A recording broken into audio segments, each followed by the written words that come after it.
Non, on a les tapis, on peut s'asseoir sur les tapis. Au nom du Père et du Fils et du Saint-Esprit. Amen. Amen. Frères et sœurs en Christ, nous venons d'écouter deux évangiles. L'évangile du dimanche, celui que l'on appelle traditionnellement dans la tradition orthodoxe celui de l'aveugle né, et puis l'évangile du baptême. L'évangile du baptême, c'est un peu la feuille de route qu'a choisi de suivre aujourd'hui, à partir d'aujourd'hui, Païsios. Peut-être il le suit depuis un certain temps, mais aller enseigner toutes les nations. C'est notre responsabilité de chrétiens. Ce n'est pas réservé aux apôtres. Bien sûr que Jésus le dit aux apôtres, mais lorsqu'il dit cela aux apôtres, il le dit à travers eux à tout le peuple chrétien. Quelle est notre responsabilité de chrétiens? C'est de montrer que nous sommes chrétiens. Alors pas de façon ostentatoire ou de façon trop zélote, simplement par notre attitude, parce que le jour où on reçoit le Saint Baptême, eh bien ce jour-là, on décide de marcher sur les empreintes des pas du Christ et de respecter ses commandements. C'est pour ça qu'on ne va pas se faire baptiser comme ça, les mains dans les poches, en sifflotant. C'est quelque chose d'une infinie profondeur. Nous devons avoir réfléchi mûrement à ce à quoi nous nous engageons. À quoi nous nous engageons, c'est-à-dire vivre selon les préceptes de l'Évangile et les enseignements du Seigneur, et puis vivre dans la réalité de notre vie dans le monde de façon suffisamment chrétienne pour que peut-être de temps en temps des gens disent « Mon Dieu, mais celui-là, il en fait partie ». Vous savez, on retrouve ces paroles-là dans l'Évangile. Celui-là, mais pourquoi il fonctionne comme ça? Pourquoi c'est un homme qui n'a pas de haine, ou une femme? Pourquoi c'est un homme qui n'a pas de jalousie? Pourquoi toutes ces choses-là?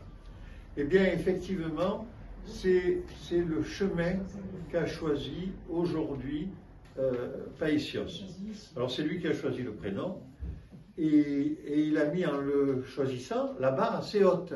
Parce que lorsque on choisit un nom, lorsque moi j'ai choisi Georges, par exemple, pour mon nom d'ordination, ce qui a permis à l'évêque ici même de dire le serviteur, le diacre Pierre reçoit et puis il s'est repris, il a dit non, Georges.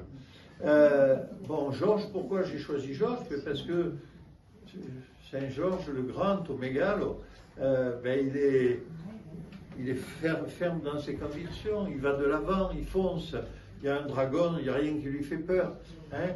Donc, eh bien oui, ça me semblait coller avec ma personnalité.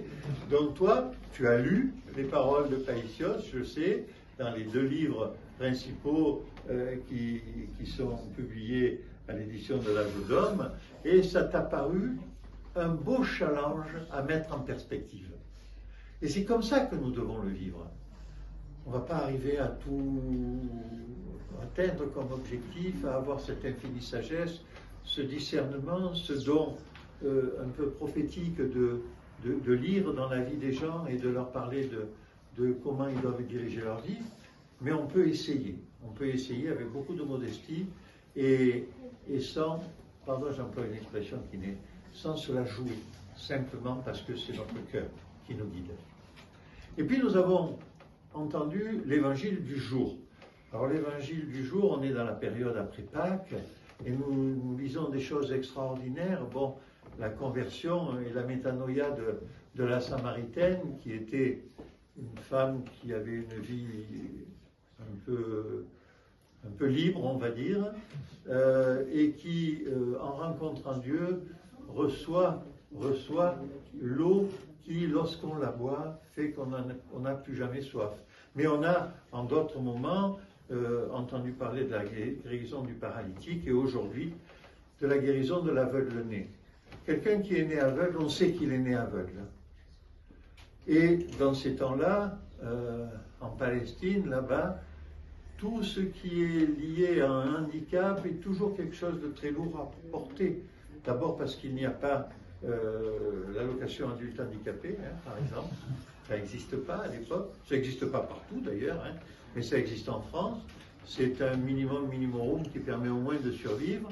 Mais surtout, on porte quelque chose qui est lié à notre histoire familiale. Souvent, dans les familles, il a dû y avoir quelque chose pour que celui-ci soit dans cette situation. Et le Seigneur, il lui lave les yeux avec de la boue, de la salive, et puis il recouvre la vue. Nous savons ce qui se passe ensuite.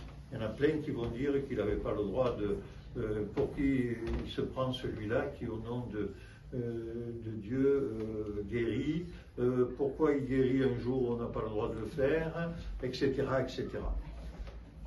Il n'empêche que ce dont on parle aujourd'hui, c'est de notre propre cécité, celle que nous avons, même lorsque nous voyons en couleur et en relief,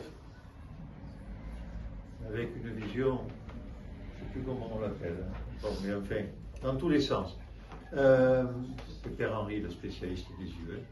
Et nous voyons, mais nous ne voyons la plupart du temps pas notre propre intériorité. Nous commençons à la voir lorsque nous avons reçu le baptême, lorsque nous cheminons dans notre renoncement à nous-mêmes. Ça nous prendra la vie entière pour y arriver, et on n'y arrivera pas bien encore à la fin, mais c'est quand même le chemin qu'on se choisit. Mais nous ne voyons pas véritablement la réalité de nos choix. Cette lumière qui va venir dans nos yeux, après le Saint-Baptême, mais aussi pour chacun d'entre nous, grâce à notre repentir, eh bien, c'est notre capacité de voir ce que l'on ne voit pas. Voir parfois les faiblesses de notre âme, voir parfois nos immenses défauts qui jouent comme un frein pour qu'on continue à s'approcher du Seigneur. Vous savez, comme Marie l'Égyptienne, elle ne peut pas rentrer dans l'Anastasie, elle ne peut pas rentrer, une force la retient et elle se rend compte effectivement à ce moment-là de son péché, et vous connaissez l'extraordinaire fin de cette histoire avec son départ dans le désert, sa mort après avoir reçu la communion de Saint Zosime, etc. Frères et sœurs en Christ, cet aveuglement dont parle l'évangile d'aujourd'hui, c'est un vrai fait qui s'est produit dans l'histoire du monde de ce temps-là, avec le Seigneur Jésus, comme totalement homme, totalement Dieu, mais la réalité pour nous, c'est la lumière que l'on accepte de voir ou de ne pas voir au fond de nous. Et pour ça, il n'y a qu'un remède. Seigneur, Seigneur, fais-moi voir. Seigneur, Seigneur, montre-moi. Seigneur, Seigneur, ouvre les yeux. Vous savez, cette prière que l'on entend juste avant la lecture de l'Évangile, quand le prêtre la lit à haute voix, Seigneur, ouvre les yeux de mon intelligence afin que nous comprenions le message de ton Évangile. C'est ça qui aujourd'hui se joue pour chacun d'entre nous et singulièrement pour celui qui a choisi de vivre avec la lumière du Christ. Pour la gloire, pour chanter la gloire du Père, du Fils et du Saint-Esprit.